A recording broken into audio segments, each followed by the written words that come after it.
So the difficulty that I've been having is trying to think about the feeling that I'm having, rather than some of the experiences that you remind me of. Are you saying to us that you don't know the difference between feeling better or worse, feeling good or bad? I'm talking about, what, over-intellectualizing, overthinking. Give us an example. In the rampage that you just did, I felt heat and expansion in my chest and abdomen. So we enticed you into a focus that aligned you with source. And our encouragement to you is that you become a better enticer of self. Esther will say to Jerry, tell me a story. And what she means is ramble so that all I have to do is listen. And by listening to what you say, I will feel better. And Jerry always obliges, or nearly always. He'll tell her a story that is comforting or pleasing, you see. And then he grins at her as he now wants a story from her. In other words, and we want you to tell the story. We can entice you into alignment because we are where that part of you is. And we can shine the light, and we can offer the words, and we can know so clearly the success that is yours that we can influence you into that alignment. And it's helpful to have someone here in physical form being a satellite dish to beam you into alignment. We get that. That's why we're here. That's why Esther is here. That's what this is all about. But we are here to teach the self-empowerment of getting a hold of your own signal and beaming yourself into alignment. And so if we were standing in your physical shoes, we would stop the protesting of how hard it is. And we would embellish the fact that the signal is there. We would acknowledge that on some subjects it's easier for me to line up than on others. And on the subjects that it's easy for, do it often. And that's what we meant, start with something easier. Okay. Convince yourself in your ability to focus. Focusing is what it's about. Feeling is the response to the focus. But you could focus on the feeling you want to achieve. In other words, you could be in despair and say, this sucks. I don't like being in despair. I would be better off if I were angry about it. And then you could deliberately reach for angry thoughts. You could say, okay, now I'm shooting for angry thoughts. And you'll find them right away. And then you could say, okay, the angry thoughts are not feeling as good as they once did. Esther laughs because there were some television programs that she watched during the time of the elections that made her feel better because she felt powerless, and these outrageous platforms were sort of speaking the voice that she was wishing that others would hear, and it made her feel better to hear those voices. But it wasn't long as she focused there that stopped being downstream for her.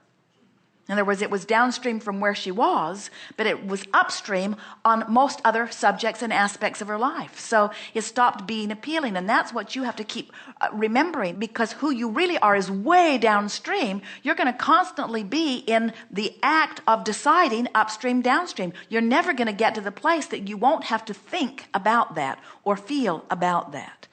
This alignment with source is not like a college degree where once you achieve it, it is yours forevermore. It either is or it isn't in the moment, depending upon what's active within you, you see. So at a minimum, we would make the decision that we're no longer going to have conversations about things that always make you upset. Esther and Jerry spend most of their time in a 45-foot bus. Esther is usually driving, and Jerry is moving about or working on something. And every now and again, Esther will want to tell Jerry something, but he's out of earshot. So for a while, she was honking the horn to get his attention. But it was frightening other drivers off into the bushes.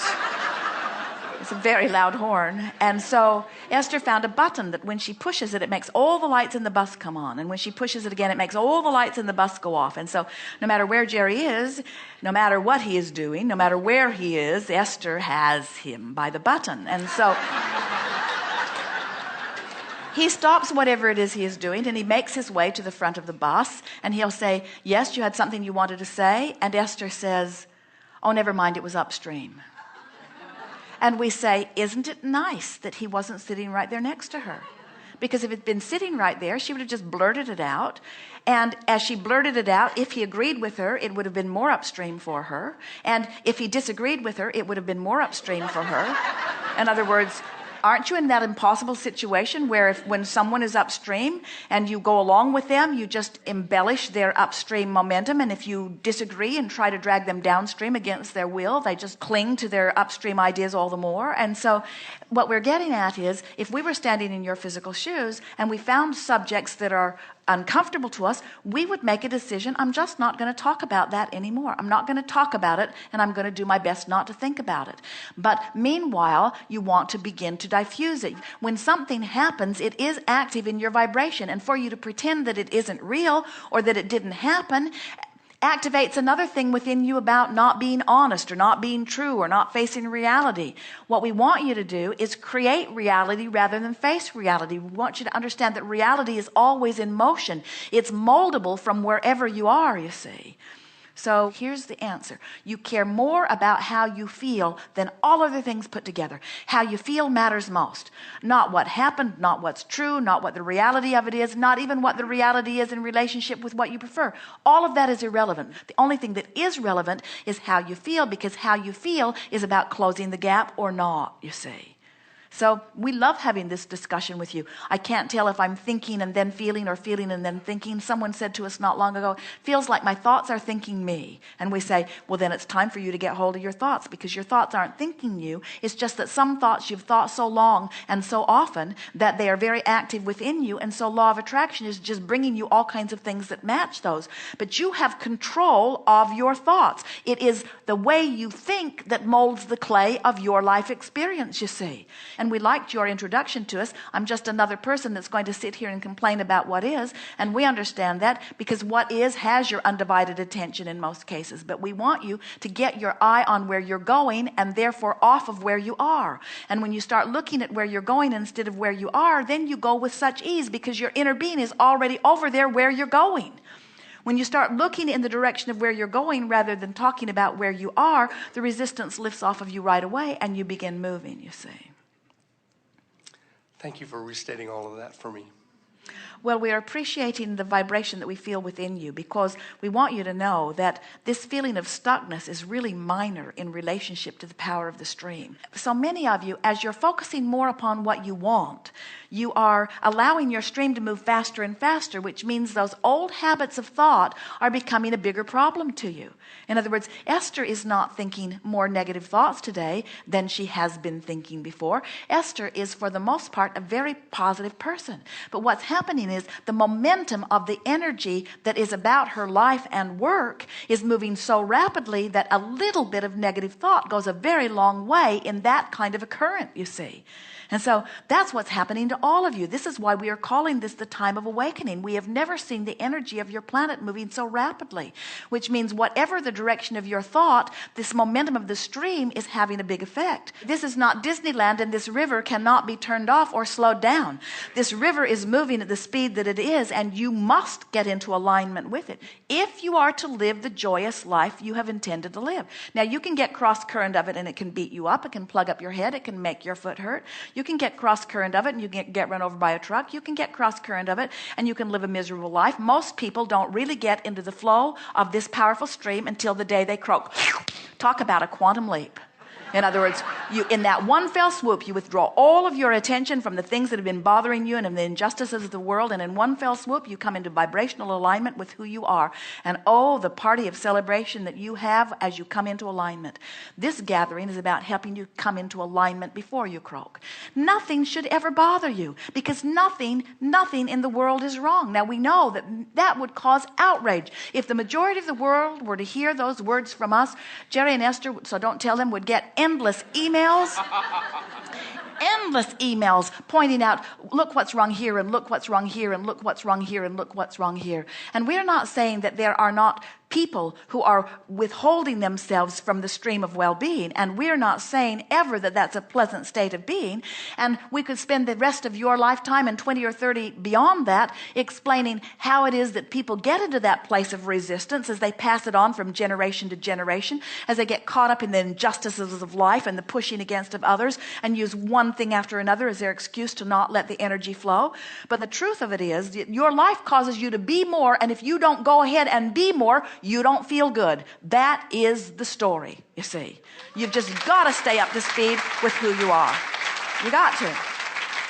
And then the money comes. But don't stay up to speed to get the money. Stay up to speed because nothing else is natural. It's not normal for me to not feel good. That is not normal. It's not natural for me to feel unworthy or for me to feel unloved or for me to feel that injustice has happened. It's not normal for me. And if I want to know what's normal, then reach for what my inner being feels. Inner being, how do you feel about situations on the earth? How do you feel about this specific situation?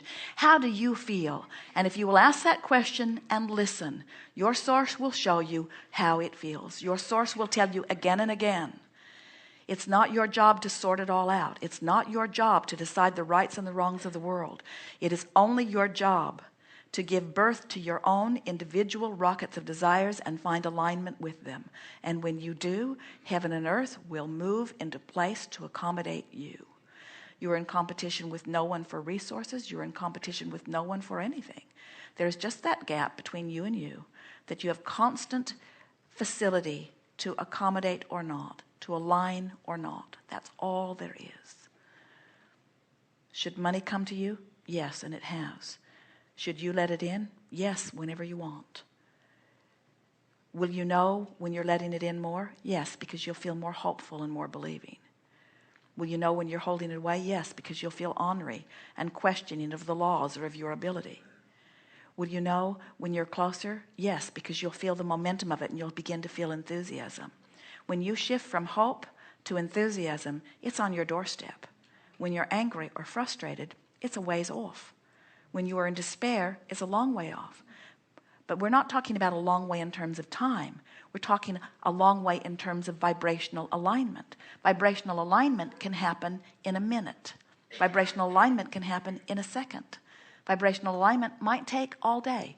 There might be something stuck in your craw and you might work on it and it might take all day.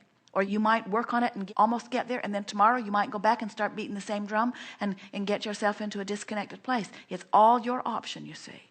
But until you say, nothing is more important than that I feel good, and once I feel good, I'm in alignment, and when I'm in alignment, then all the stuff comes. People say, oh, Abraham, let's see. So you say, step 1 is ask. I've done that like a million times. Step 2 is source answers. I'm taking you at your word. I believe that you've given me my fortune. Step 3 says, let it in. And then physical friends say, there's something screwy in this because I have asked, and if you say it has been given, then where is my stuff? Where is it? And we say, it's waiting for your alignment, and your alignment is noted by your feeling. Alignment feels good. The visceral feeling, not the way I think about it.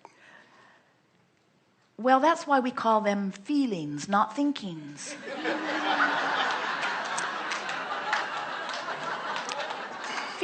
Feeling. I bit my finger and it feels bad. It feels really bad. That's a feeling. Now I'm thinking about how bad that feels.